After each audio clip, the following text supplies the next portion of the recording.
Doctor, por favor. Gracias, doctor Flores Lara. Muy buenas tardes a todas y a todos. El tema, como ya se mencionó, es Estado de Derecho y elección popular directa de juzgadores. El orden temático, el sumario de mi ponencia escrita tiene los siguientes puntos. 1, diseño metodológico, hipótesis central y suposiciones auxiliares. 2, antecedentes de la elección de juzgadores en el derecho comparado. 3, transición mexicana a la democracia, alternancia democrática, cuarta transformación, 4T. 4, reformas recientes en materia de organización judicial en México. 5, la reforma constitucional actualmente en aplicación para la elección popular directa de juzgadores. 6, las estridencias del primer proceso electoral judicial en México. Y las conclusiones, que son una regresión democrática. Las palabras clave de mi ponencia son Estado de Derecho, sistema político, régimen político, división de poderes, organización judicial, carrera judicial, realismo político y regresión democrática. El resumen de la ponencia es el siguiente. A partir de un diseño metodológico que incluye un breve repaso conceptual, histórico y de derecho comparado, se transita de la formalidad legal al realismo político para identificar y vislumbrar la evolución previsible del sistema de impartición de justicia en México con motivo de la elección directa de juzgadores. Diseño metodológico. Puesto que la reforma constitucional actualmente en aplicación no ocurre de manera aislada, sino en un contexto histórico-político al interior del Estado mexicano, para abordar e incursionar en el tema propuesto como objeto de estudio, resulta necesario un enfoque histórico empírico de una parte, pero al mismo tiempo desde una perspectiva multi e interdisciplinaria, fundamentalmente política, jurídica y organizacional.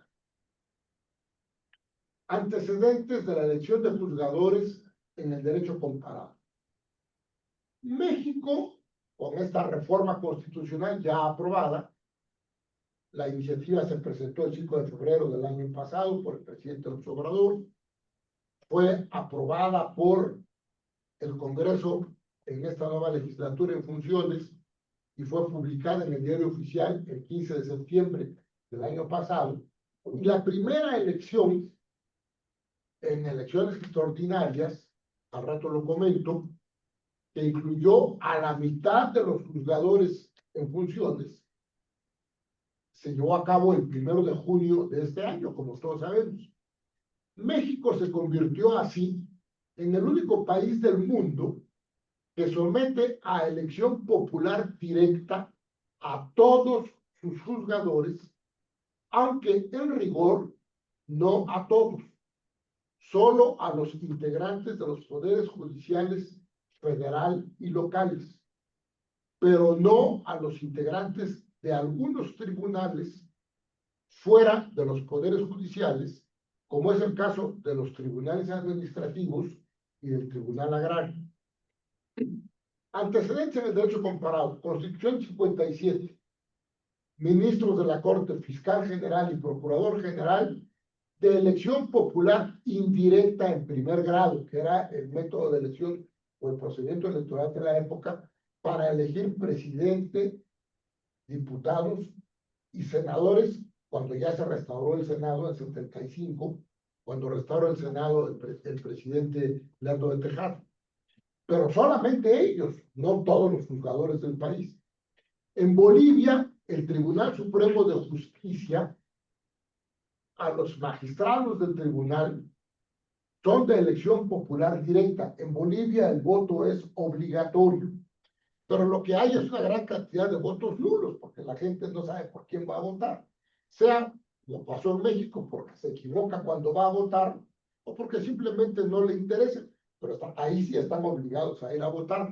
Claro que van a votar, como igual que sucedió en México, van a votar por aquellos que la clase política les presenta como candidatos, porque igual que pasa en México, la Asamblea Legislativa Plurinacional selecciona a los candidatos que van a ser votados, igualito que en México. En Estados Unidos hay jueces locales. En algunos estados de la Unión Americana hay jueces locales que son de elección popular directa, pero solamente los jueces locales, no los ministros de la Corte Americana, no los magistrados de tribunales colegiados, no los jueces federales. Esos no son de elección popular directa, sino son de democracia de mérito en carrera judicial. Transición mexicana a la democracia, alternancia democrática, cuarta transformación. Sostengo que la reforma judicial en estudio tiene que ser analizada en el contexto del sistema político y del régimen político instaurado como consecuencia de la tercera alternancia en el Ejecutivo Federal y la mayoría legislativa que le sostiene.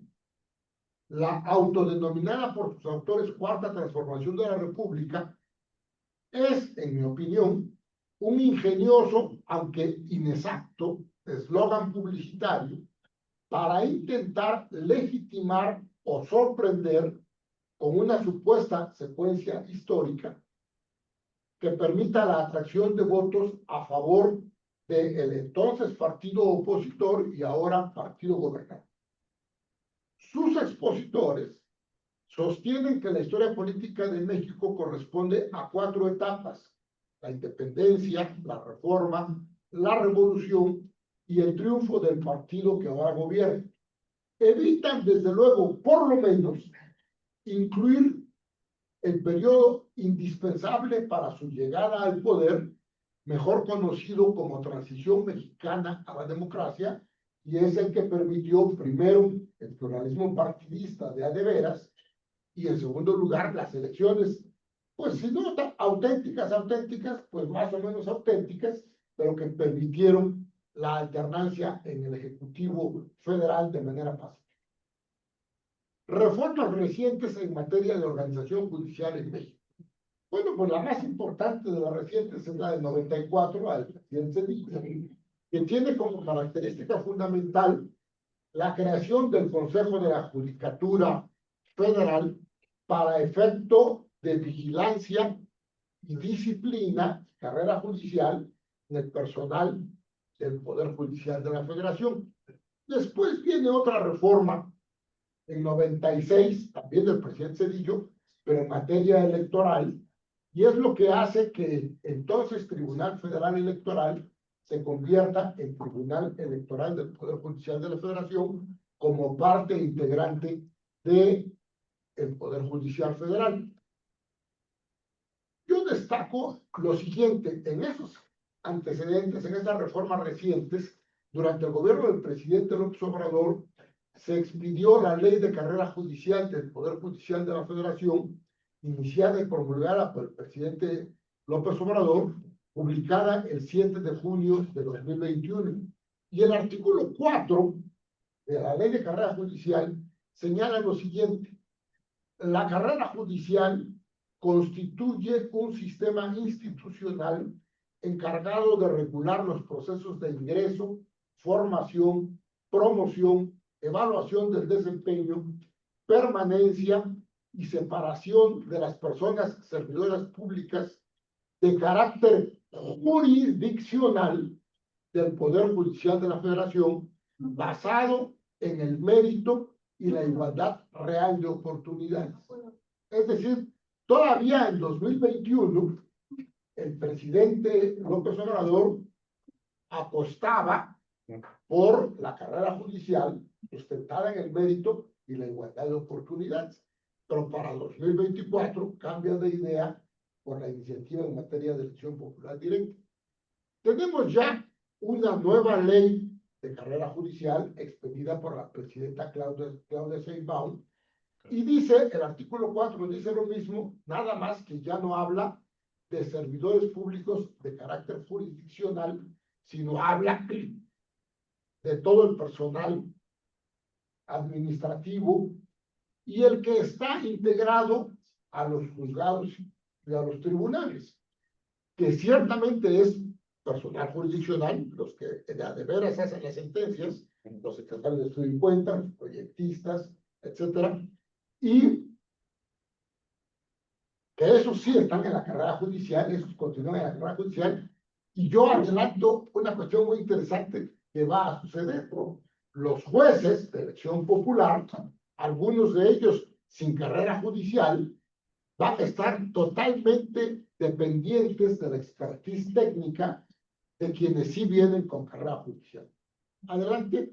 La reforma constitucional actualmente en aplicación para la elección popular directa de juzgadores se refiere a muchos temas, entonces resulta, es muy complejo, es muy técnica la reforma, abarca muchos aspectos, pero con respecto al estatuto jurídico de la magistratura electoral, la iniciativa de reforma aprobada y publicada involucra no solo a la elección popular directa de los juzgadores, sino también otros aspectos organizacionales de la judicatura. Por ejemplo, los siguientes relativos al estatuto jurídico de la magistratura y de la judicatura.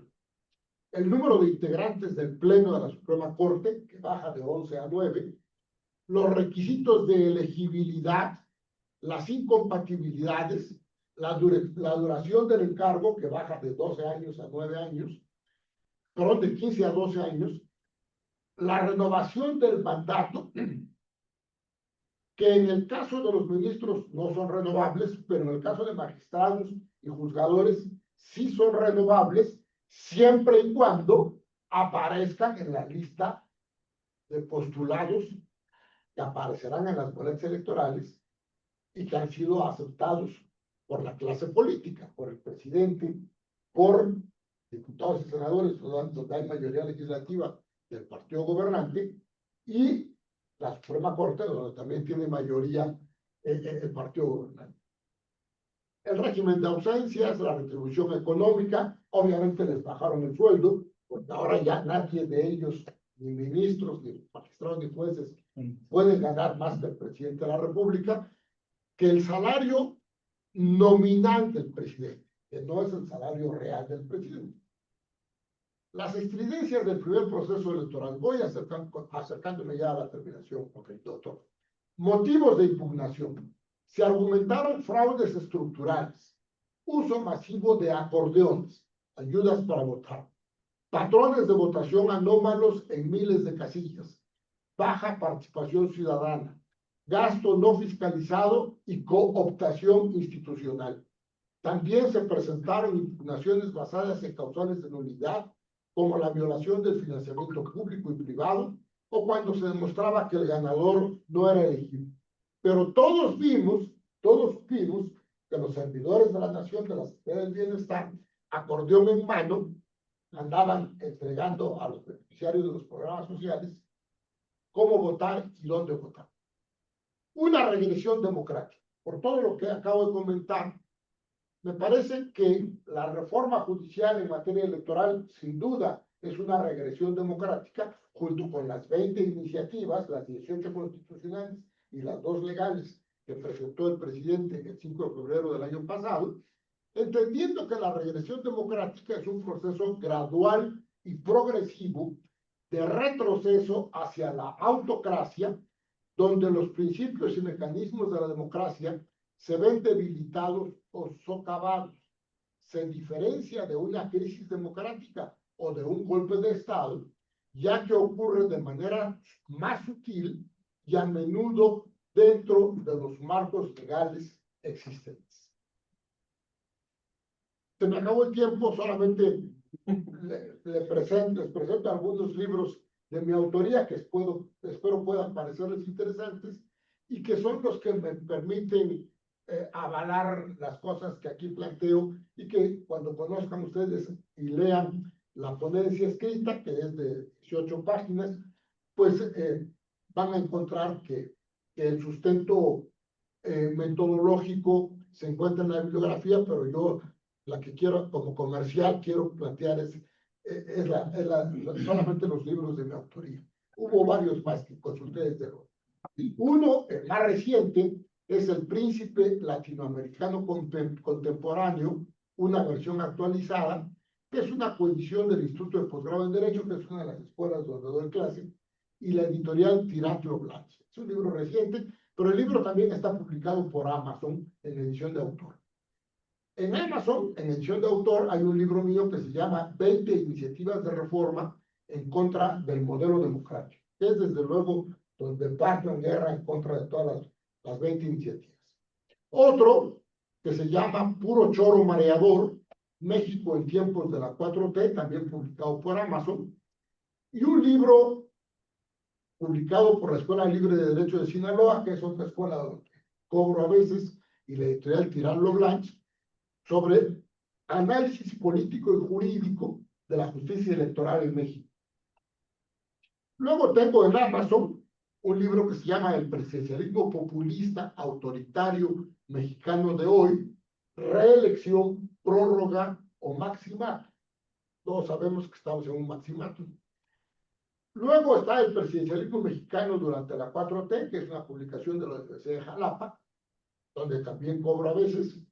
Y desde luego mi libro, que creo que es el que más se ha podido vender, es El Nuevo Derecho Electoral Mexicano, publicado por Jurídicas de la UNAM, en la época en que fui investigador en Jurídicas de la UNAM, y publicado también por Editorial Trillas. Les agradezco mucho, y si hay alguna pregunta, alguna cuestión, estoy a sus órdenes. Muchísimas gracias, doctor Castellano. Un aplauso para el ponente. Las preguntas las vamos a dejar una vez que hayan pasado todo. Seguramente habrá comentarios y preguntas. Pasaríamos ahora con la presentación de la ponencia, la construcción de la cultura de paz desde la perspectiva de la participación ciudadana. La presentarían el maestro Ricardo López Torres y el doctor Francisco Martínez Martínez. Ya tendremos por aquí.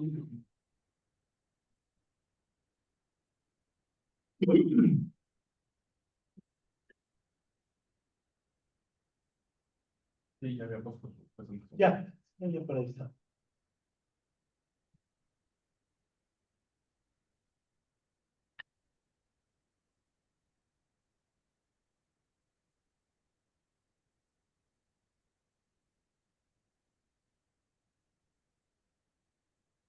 Bueno, si nos quiere ir platicando mientras de qué va a tratar su Sí, por ponencia. supuesto. Bueno, pues, nada, muchas gracias, doctor Jorge Enrique Pérez Lara. Un gusto saludarte nuevamente. Buenas tardes a todos. Ricardo López Torres, soy profesor de la Universidad Autónoma del Estado de México. Imparto cátedra en la licenciatura de Ciencias Políticas. Actualmente estoy estudiando el doctorado en el Colegio de Morelos, Ciencias Políticas Sociales, y de hecho esta presentación, esta investigación que hicimos aquí en colaboración con el doctor Francisco Martínez aquí presente, forma parte de mi tesis doctoral. El doctor Francisco es mi asesor de la tesis. Y bueno, sin mayor preámbulo, voy a comenzar hablándoles de lo que es el tema central, es la construcción de la cultura de la paz desde la perspectiva de la participación ciudadana. Hicimos ahí un pequeño ajuste en la presentación de este título, pero básicamente la esencia es la misma. La presentación la dividimos en dos momentos. La primera parte la podemos visualizar ahí en esta lámina. Hacemos un análisis sobre el impacto de la participación ciudadana en la construcción de la paz y de la justicia. Aquí me gustaría partir un poquito acerca de lo que el doctor Eduardo acaba de comentar respecto a lo que tiene que ver con la reforma al sistema del Poder Judicial.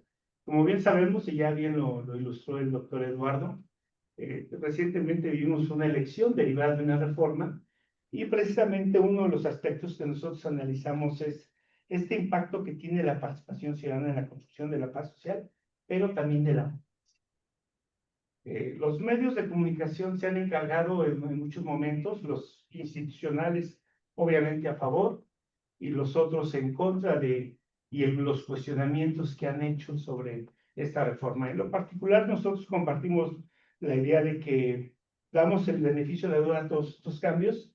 Sin embargo, estamos conscientes que el sistema de procuración de justicia nos ha quedado de ver mucho, en el sentido de que, hablando de cuestiones de inseguridades y violencias, como vamos a visualizar más adelante, hemos dado cuenta que la situación en México en materia de seguridad no es muy alentadora, que digamos. Sabemos que a veces la cobertura mediática que se encargan ciertos medios de comunicación de maximizar mucho la situación de inseguridad y violencia, pues hace que muchas veces no la creamos. Sin embargo, no debemos de cerrar los ojos y saber que efectivamente la cuestión de la cultura de la paz es una situación que requiere de una atención inmediata. Sabemos que las instituciones educativas, el gobierno, a partir de ciertas políticas públicas, ahorita hablamos también precisamente de estas estrategias en materia de que el gobierno forme parte de estos cambios a través de las propuestas de políticas públicas inclusivas, haga lo propio. En el segundo momento podemos observar una evaluación que nosotros hacemos, algo que concierne a la participación ciudadana de la paz social.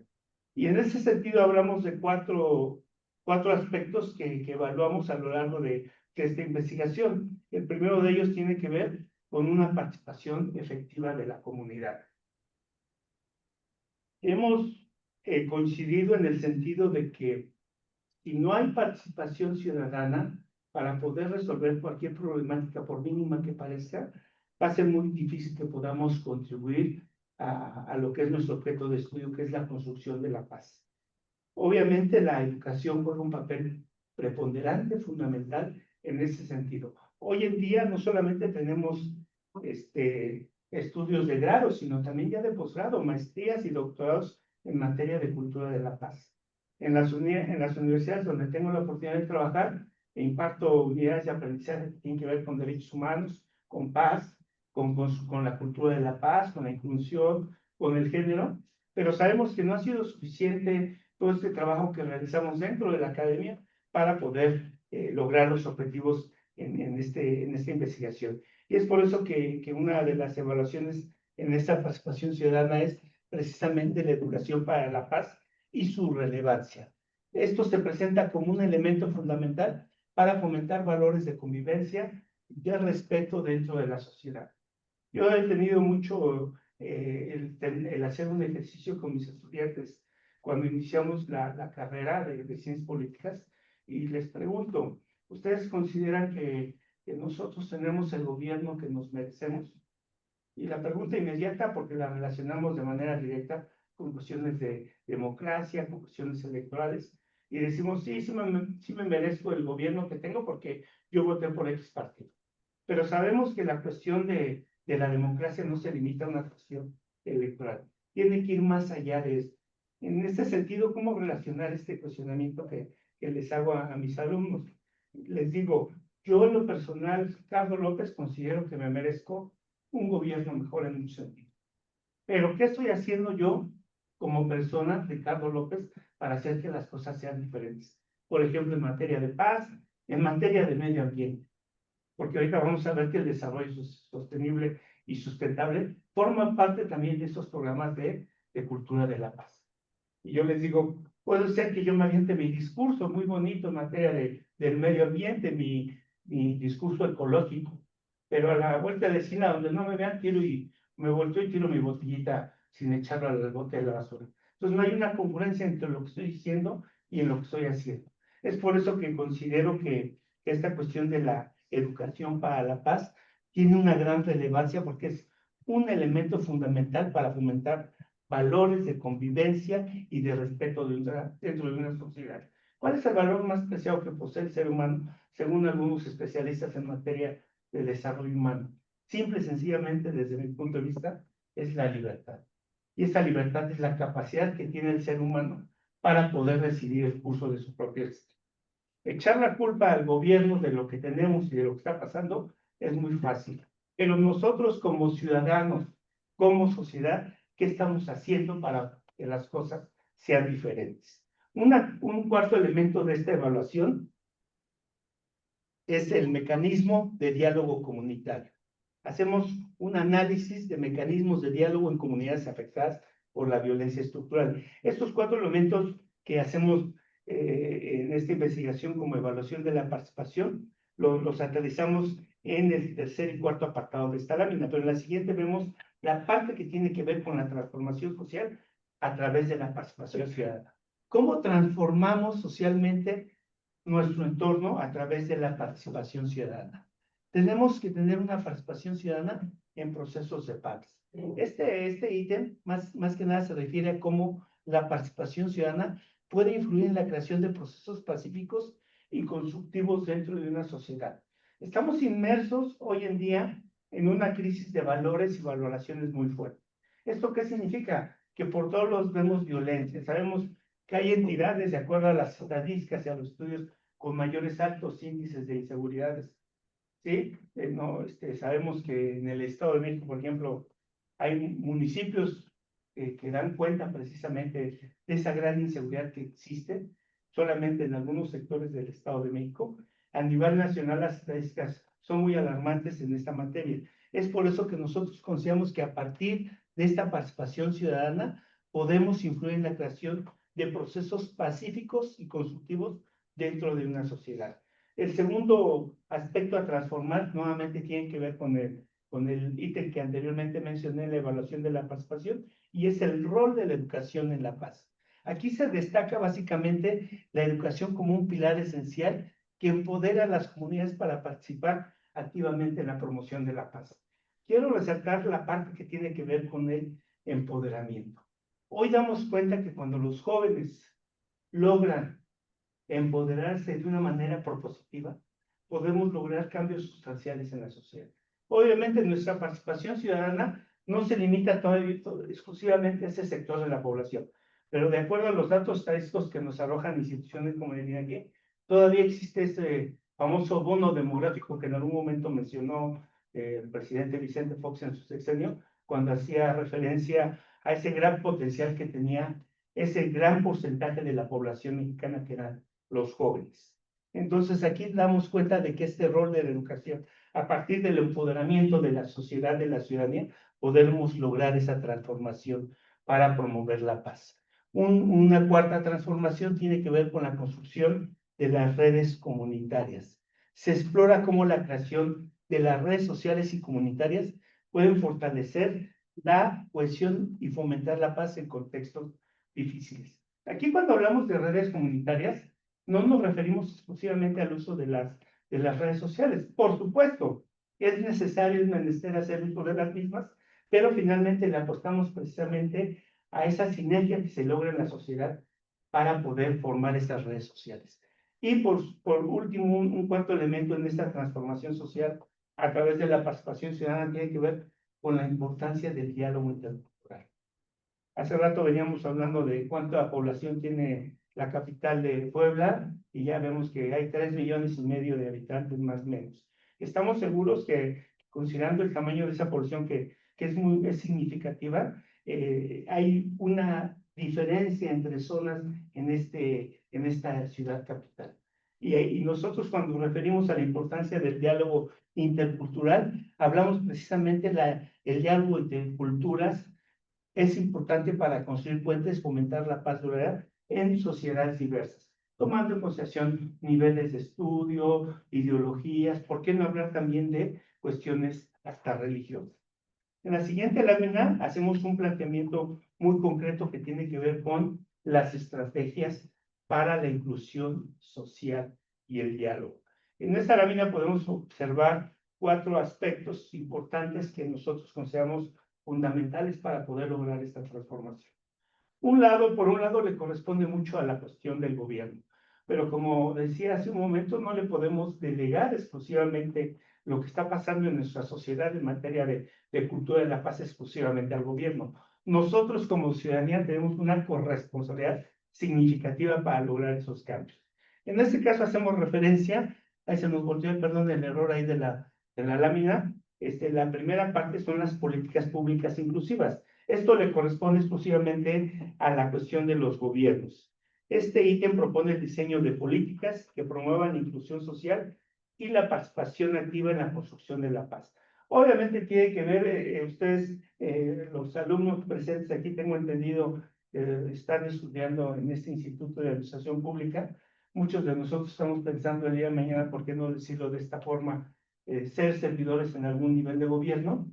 ¿Y por qué no pensar formar parte de estas estrategias que nos permitan crear de nuestra propia trinchera profesional, implementar alguna política pública en materia de construcción de paz? Hay muchas, pero parece que todavía no logran cristalizarse. Por algo tenemos esos indicadores todavía que desde nuestra perspectiva nos resultan preocupantes. Tenemos los talleres de educación cívica. El establecimiento de estos talleres es para que fomenten la educación cívica en jóvenes y que puedan ser el motor del fomento de la participación en los procesos de paz. Hay un ejemplo que pudiera estar un poquito fuera de lugar y decir de qué manera se puede relacionar esto con el tema de la construcción de la cultura de la paz. Lo que recientemente pasó en Nepal, ustedes deben de saber y conocer cuando les quitaron a los chicos el acceso a las redes sociales, ¿no?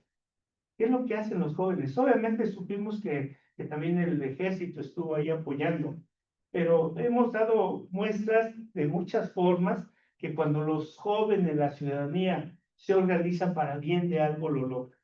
En ese sentido, a veces nos cuesta trabajo como sociedad lograr esta inserción y esta participación a través de, en este caso, de talleres de educación cívica. Pero por otro lado, también tenemos una estrategia que denominamos en este trabajo de investigación como acciones comunitarias para la paz.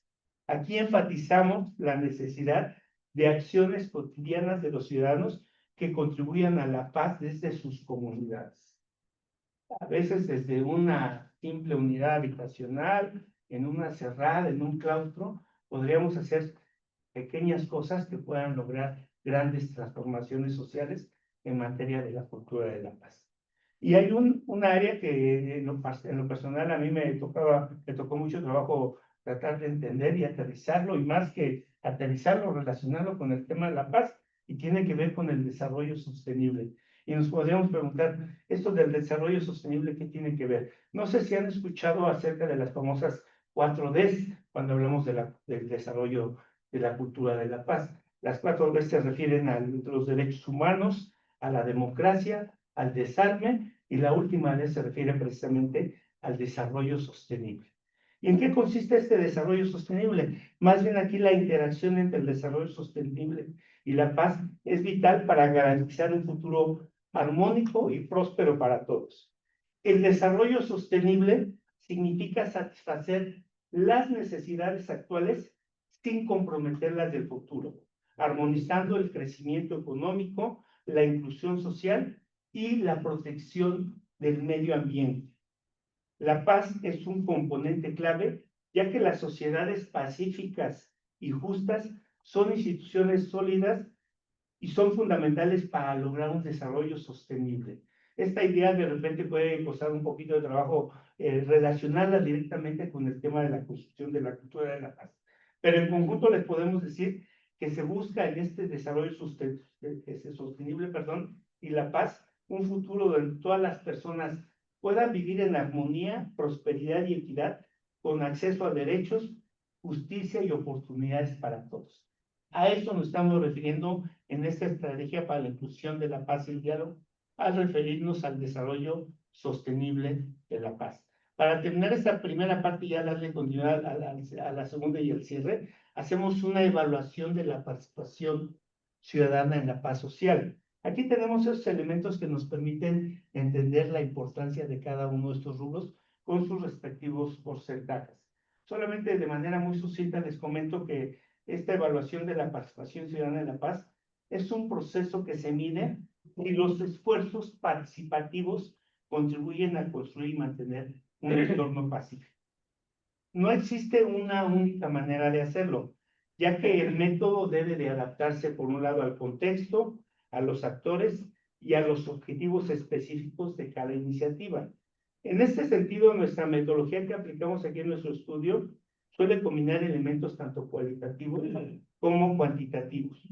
Y nuestra metodología que utilizamos es un enfoque participativo. ¿Qué significa esto? Que los miembros de la comunidad se involucran activamente en la definición, el análisis y la difusión de la evaluación. Especialmente este tipo de enfoques y este tipo de metodología de enfoque participativo es útil para este tipo de iniciativas que nosotros proponemos. En una segunda parte, rápidamente, ya para ir cerrando en esa participación, vimos algunos estudios de casos sobre avances en cultura de paz, en casos como Colombia, México, Sudáfrica. No lo mencionamos ahí, pero podemos mencionar también el caso de Italia. Hay especialistas que han dado sus propuestas para mejorar esta situación de la paz, principalmente cuando nos referimos al tema que nos puede tornar y sonar muy delicado, que tiene que ver con el crimen organizado.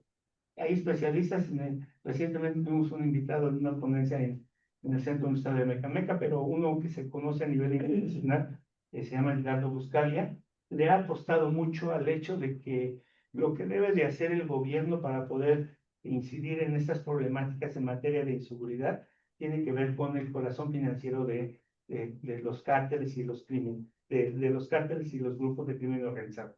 Nosotros vemos de manera muy concreta que estos estudios de caso que analizamos, como es el de México, Colombia, Sudáfrica, han tenido una serie de propuestas muy interesantes para la cultura de la paz en sus comunidades afectadas. Si le pasamos a la siguiente, observamos ahí estas propuestas que han hecho concretamente para poder, pues, Ya se va sí, cerrando. okay, para poder atender precisamente el problema de la cultura de la paz. Para cerrar, solamente comento rápidamente que para hacer las propuestas de cultura de la paz en nuestras comunidades afectadas, es fundamental fomentar el diálogo, la empatía, la educación en valores de respeto y tolerancia.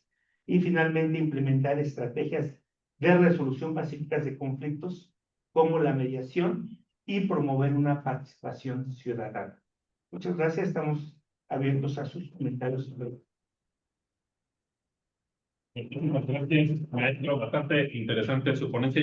Vamos a, tal vez esté Lisa Carolina Gómez en eso. Me parece que no, ¿verdad? No. Mariana Juárez. Ah, por favor. Ya está tu presentación. Sí, ya está. Ok.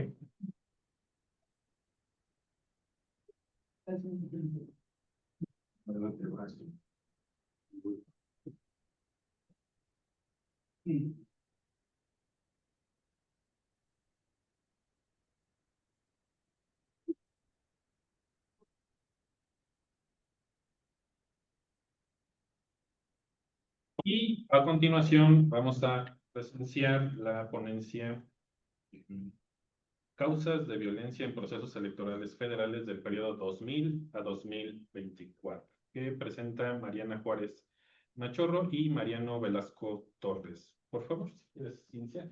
Buenas tardes, me presento rápido. Mi nombre es Mariana Juárez y soy recién egresada de la licenciatura en Administración Pública y Gestión del Desarrollo por parte de la UAP.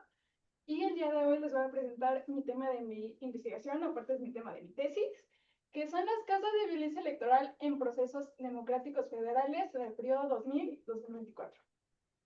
El objetivo de mi investigación es identificar los tipos de violencia hacia los candidatos en las elecciones democráticas en México a partir de una revisión documental histórica para comprender las causas, los patrones de hechos violentos y poder así diseñar una estrategia de prevención para garantizar elecciones electorales más seguras tanto para los candidatos como para los ciudadanos. Por consiguiente, se hace una clasificación de los tipos de violencia que se pueden presentar en los procesos electorales, los cuales son violencia física, violencia verbal, violencia psicológica, violencia económica, violencia institucional y violencia simbólica. Para esto pueden identificar 3 tipos de violencia en el ejercicio democrático. Uno de ellos es la violencia política, que son las acciones que inciden en los diferentes actores políticos para poder así afectar su decisión de participación en los procesos electorales. o limitar libertades o representación política. Estos tipos de acciones, pues, pueden ser como extorsión, secuestro o hasta asesinato. Por otro lado, tenemos la violencia electoral, que esta influye en los resultados de las elecciones o en la participación de los votantes, usando la fuerza física, la intimidación, con el objetivo de disuadir a los votantes o eliminar a los competidores políticos. Por último, tenemos por la razón de género, que es la violencia que incluye acciones u omisiones que buscan impedir que las mujeres ejerzan plenamente sus derechos políticos, afectando incluso su dignidad y su libertad. Por consiguiente, se identificaron 3 tipos de factores que provocan este tipo de violencia. Uno de ellos es el crimen organizado, que tiene como objetivo controlar territorios y tener control político, utilizando amenazas o el asesinato de candidatos para lograr este tipo de control. Otro factor es la corrupción, ya que este facilita la entrada del crimen organizado, ya que las autoridades en algunas ocasiones encubren este tipo de acciones a cambio de beneficios políticos o económicos. El último factor es la debilidad institucional. Al tener instituciones encargadas de la justicia, seguridad o la fiscalización electoral, algunos de ellos carecen recursos y autonomía, que solamente genera una falta de control de poder y es aprovechada por grupos criminales para ejercer control utilizando la violencia. Para continuar, rápidamente les voy a hablar de los 4 sexenios que entran en mi periodo de investigación. El primero es Vicente Fox, que entra en el periodo 2000 al 2006.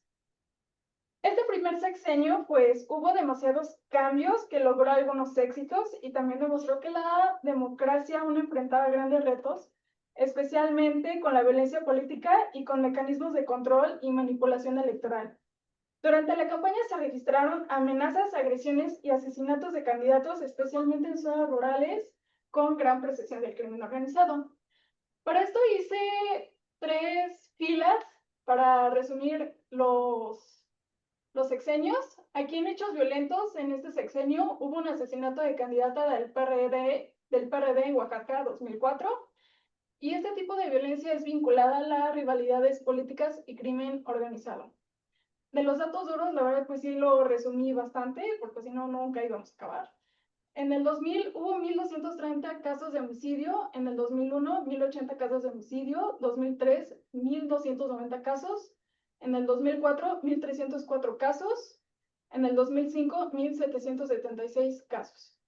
En este contexto hubo 9,000 crímenes relacionados con el narcotráfico y también tuvo que ver la guerra entre cárteles, lavado de dinero y corrupción. El siguiente sexenio es el de Felipe Calderón, que va del 2006 al 2012. Este sexenio se caracterizó por la violencia política y electoral, así como la guerra contra el narco, que solamente se basó en mandar una gran cantidad de militares para combatir a los cárteles de droga, teniendo como resultado un gran aumento de violencia, teniendo como víctimas a candidatos y ciudadanos solamente para seguir teniendo el control.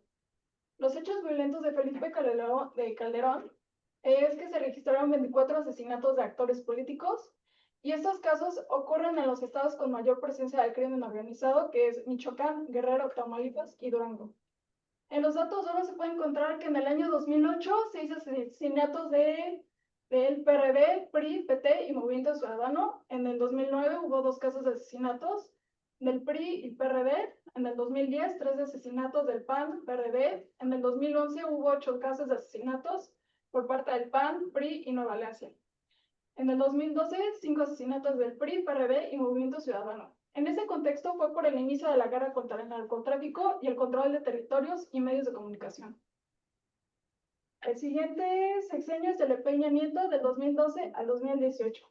En el inicio de su proceso de campaña, pues él garantizaba elecciones más seguras como para los candidatos como para los ciudadanos, pero eso solamente se convirtió en lo contrario, ya que en vez de cambiar estrategia, reforzó solamente la militarización, y eso solamente reflejó una crisis de seguridad y la falta de confianza de las instituciones.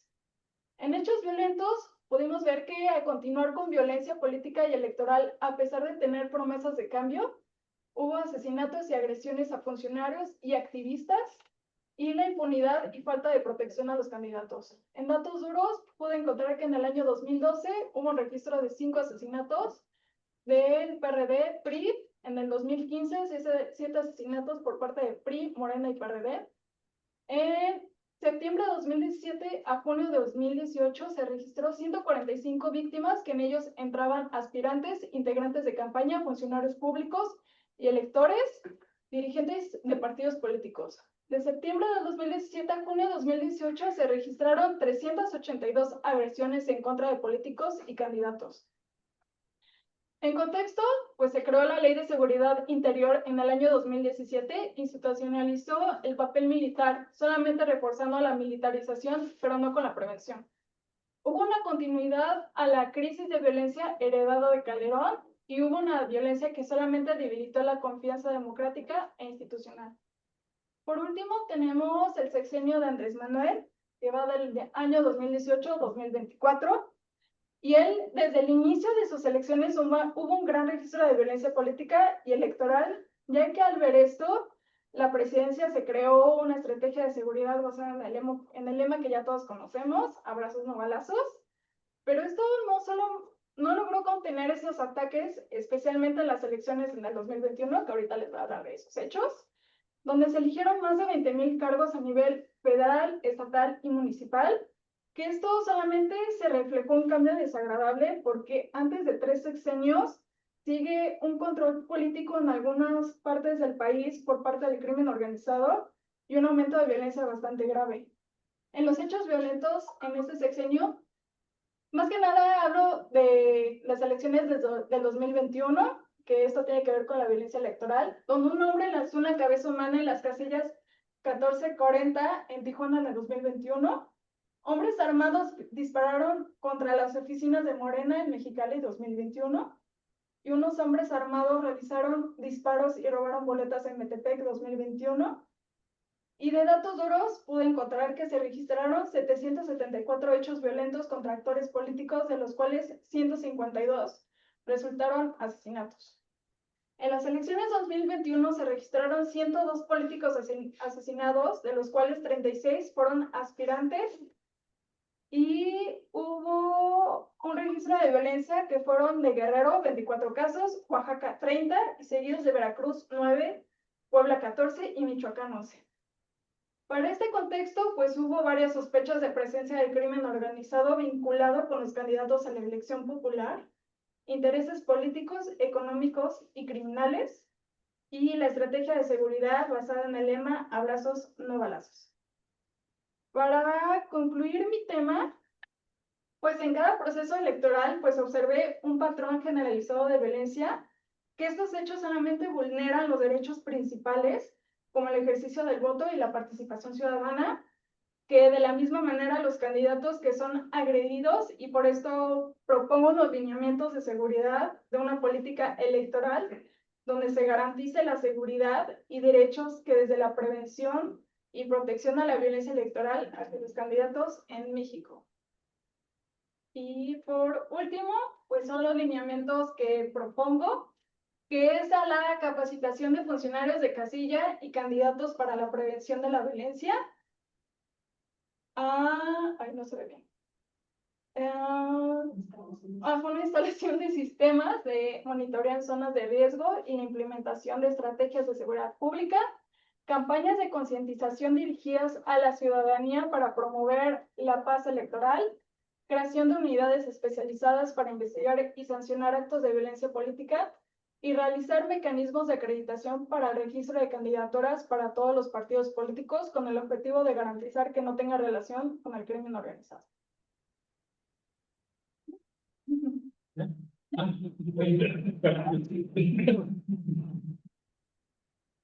Pues, aunque pareciera que no, los 3 temas están bastante vinculados. En este tema de la violencia destaca la importancia de la construcción de paz, así como el necesario fortalecimiento de instituciones.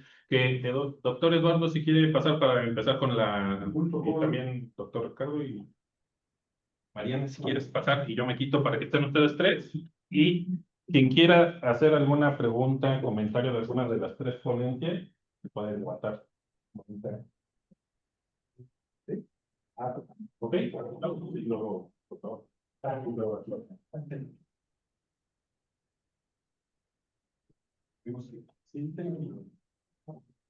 Usted modera, ¿no? y yo desde aquí y ustedes responden. Pues para la grabación. Se va a escuchar mi voz, con eso, y ustedes son los importantes. Entonces, la primera pregunta. Al doctor Eduardo, que está en la primera, Gracias. me parece muy interesante porque si tomamos en cuenta que tenemos una crisis de seguridad nacional gravísima, que también la última ponencia tuvo mucho que ver, que lo resumió muy bien, y con eso de la elección, aparte como usted dijo, que era un maximato, como todos lo sabemos, ¿cuáles cree o cuál cree usted que sería la consecuencia jurídica y de seguridad nacional que vamos a tener? ¿Cómo va a impactar esta política, además de ampliar su poder la 4T? ¿Qué otro impacto podríamos sufrir los ciudadanos? Gracias por su interés en el tema y su amable pregunta. En la ponencia escrita que ya entregué a la Secretaría Académica, menciono con mayor amplitud el contexto político e institucional en el que se inscribe la reforma en materia de elección judicial electoral.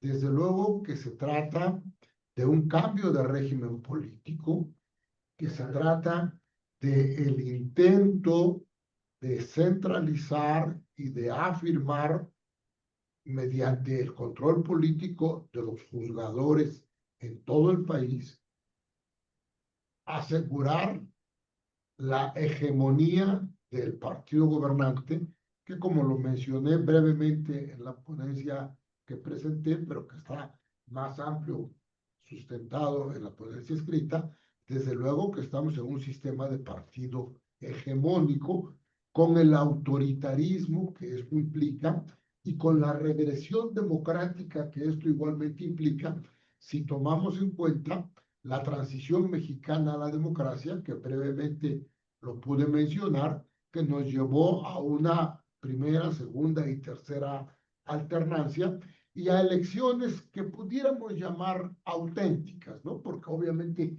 que si el partido gobernante pierde, como perdió el PRI, y gana un opositor cuando ganó el PAN, y cuando sucede lo mismo con el PAN y con el PRI, con el PRD, con el Morena, perdón, sin duda que hay elecciones que son auténticas, porque hay un resultado que no es el deseable para el partido gobernante. Ahora bien, lo grave del asunto, y escuchando yo las dos ponencias siguientes de participación social y de seguridad pública, sobre todo la política de abrazos no balazos, llama la atención si se tiene en cuenta de que en el proceso electoral de 2021, en algunas partes del país, el crimen organizado, lo dijo la prensa, apoyó al partido gobernante para secuestrar opositores y operadores políticos de los opositores y para invitar gente a votar a favor del partido gobernante. Esto es verdaderamente grave, es verdaderamente grave. Y con una autoridad de magistratura electoral totalmente cooptada, como va a quedar en lo sucesivo, tanto los magistrados electorales locales como los magistrados electorales federales, que para poder ser candidatos tienen que pasar primero por la criba, por la aduana de la clase política, que es la que los va a autorizar a que aparezcan como candidatos. No cualquiera de nosotros, profesor universitario, que tenga licenciatura, maestría, doctorado, bla, bla, bla, bla, puede ir a ser candidato de motu propio, sino que tiene que haber el acuerdo de la clase política para que alguien sea candidato.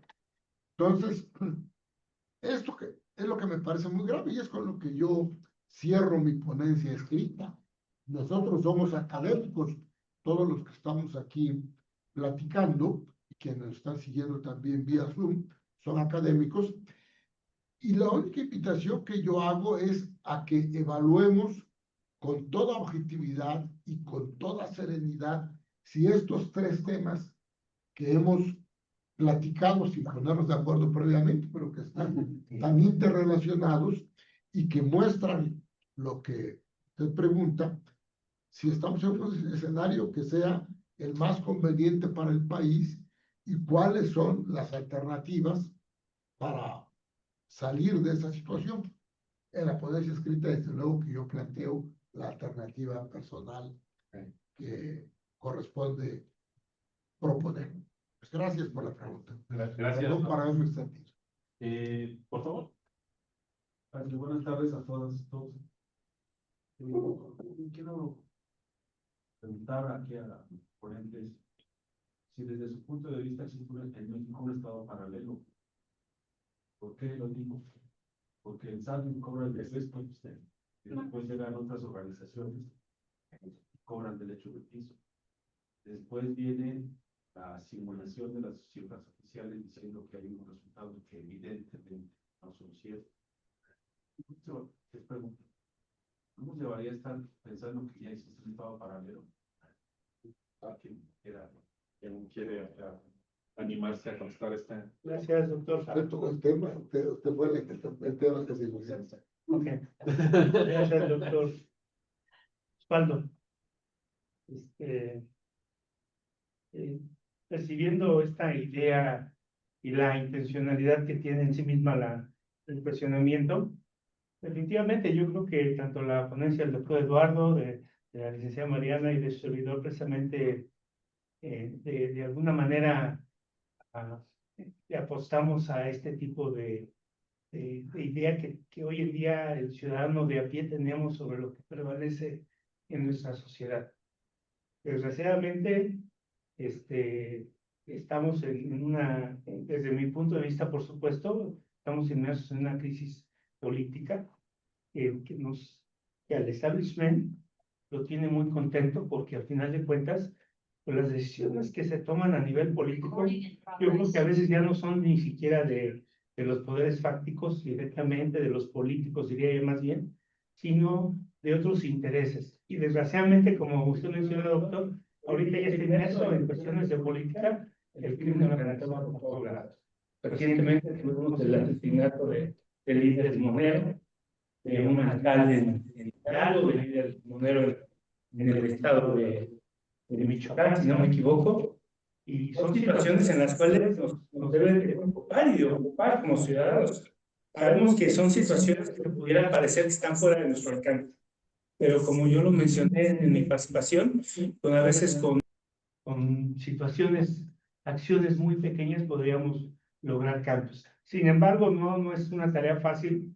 Yo estoy de acuerdo en esta idea que plantea el doctor, en el sentido de que sí, por un lado, el gobierno nos golpetea, pero por otro lado también está el crimen organizado que también hace lo propio, ¿no? Sería mi comentario respecto a ese cuestionamiento. Gracias. No sé si quieran. Sí, por favor. El tema es muy interesante y la situación que refleja usted y lo que acaba de comentar nuestro colega es verdaderamente delicado. El asesinato del líder limonero en Michoacán es noticia de primera plana en el periódico de hoy y en el periódico de ayer. Pero además, no solamente a los limoneros les cobran derecho de piso, también a los aguacateros, ¿no? Y a todos aquellos donde el crimen organizado impunemente, y yo diría que incentivados por la política de abrazos, no balazos, ellos pues sienten una gran impunidad y de hecho la tienen. El problema es si el Estado Nacional Mexicano, está en posibilidad de enfrentar esta situación y de restablecer el Estado de Derecho ahí en los territorios donde ha perdido su vigencia el derecho estatal.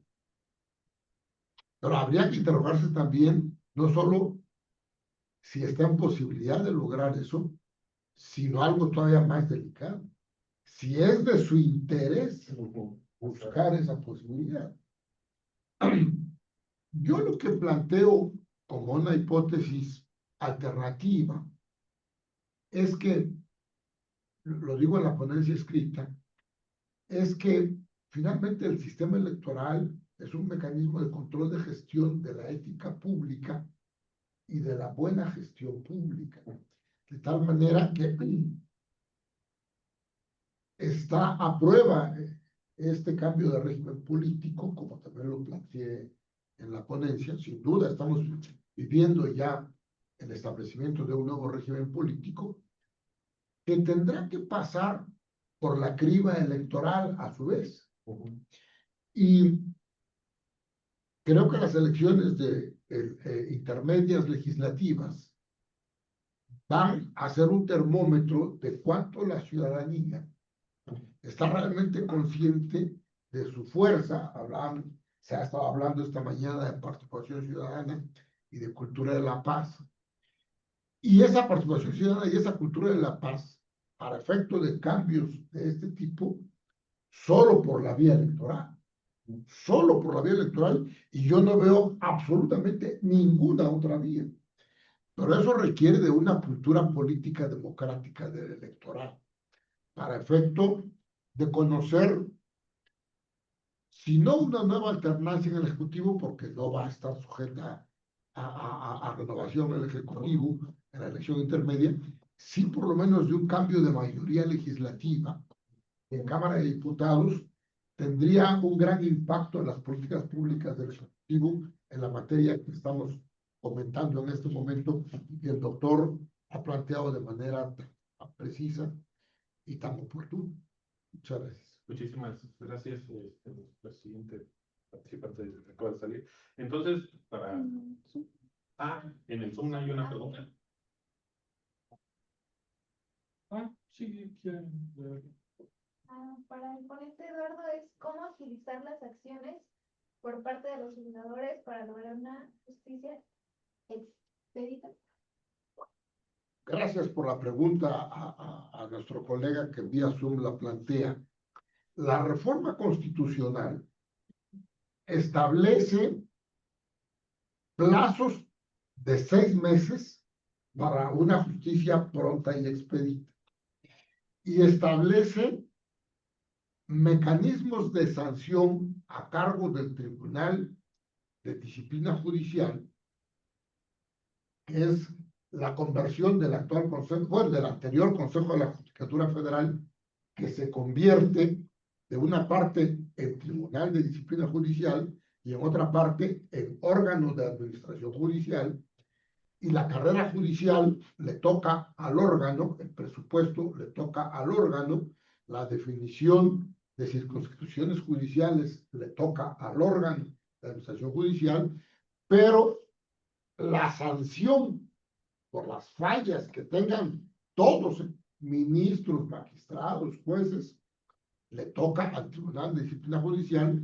que para efectos prácticos se convierte en un tribunal de la Inquisición a nivel judicial, porque tiene enormes facultades para perseguir, para investigar y para sancionar y para denunciar ante las autoridades penales a quien haya cometido una falta.